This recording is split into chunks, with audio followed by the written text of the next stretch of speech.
What's up, family? The Quran is corrupted, contains multiple errors, and has anonymous authors. Most Muslims will reject this by saying the Quran isn't corrupted and they do know their authors. Comment down below who you think it is. In this video, I will show you how the Quran is corrupted and how it has anonymous authors.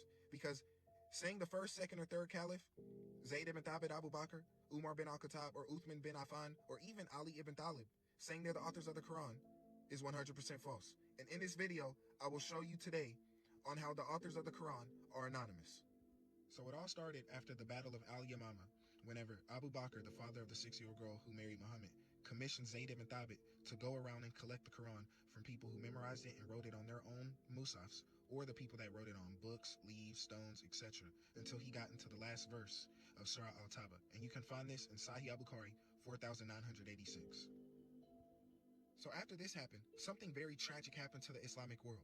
A guy by the name of Uthman ibn Affan burned the original manuscripts of the Quran. Who is Uthman to burn the original manuscripts? Was he a prophet? I don't think so. But as it says right here, the Quranic materials were imperfect copies and returned to Hafsa, the original. So Uthman supposedly put the Quran into a perfect copy. But as we know, the oldest manuscript we have, the Quran, the original, is not perfect. That is a lie. Because the Birmingham Musaf has 2 surahs on it. Where are the rest of the surahs? It's missing 112. As you can see at the bottom, all other Quranic materials, whether written in fragmentary manuscripts or whole copies, be burnt.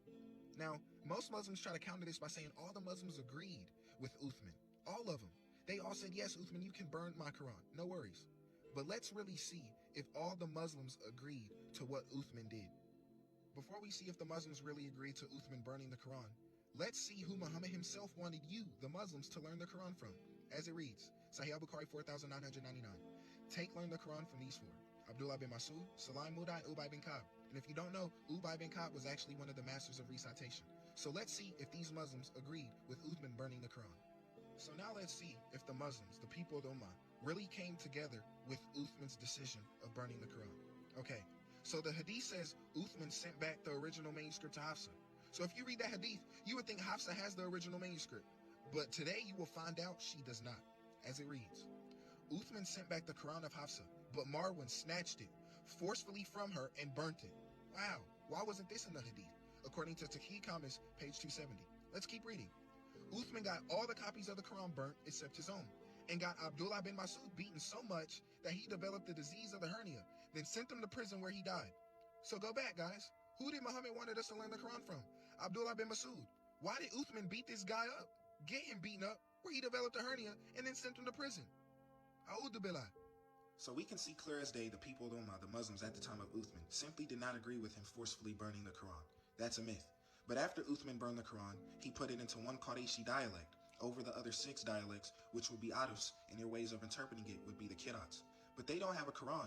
All he did was choose them who he thought memorized it best. No one on the chain of narration, leading all the way up to Muhammad from Uthman, can actually prove they have the same oral recitation, word for word today, because Uthman just chose people who he thought memorized it.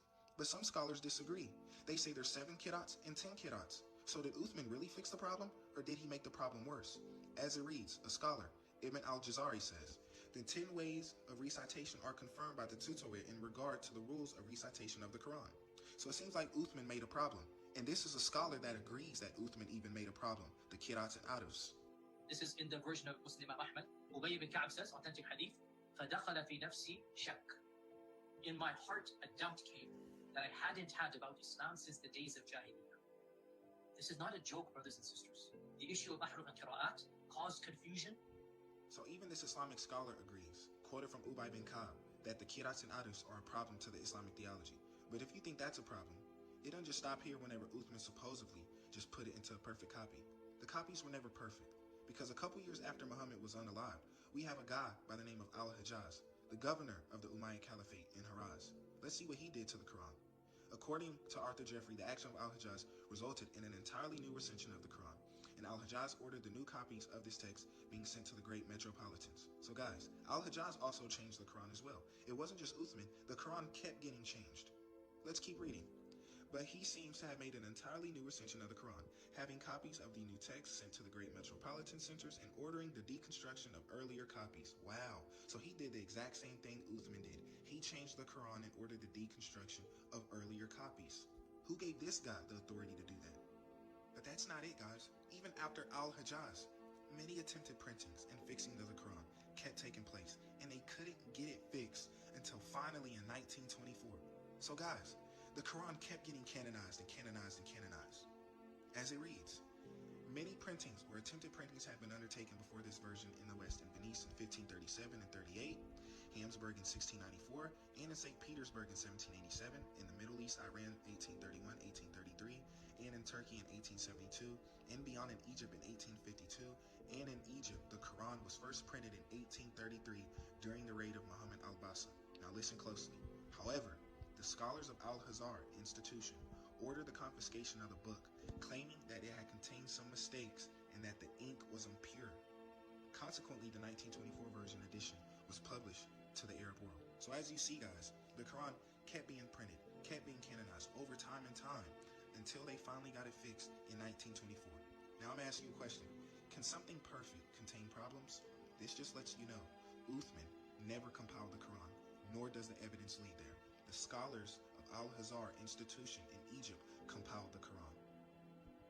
So it's clear as day, the Quran has never been preserved, and the authors are anonymous.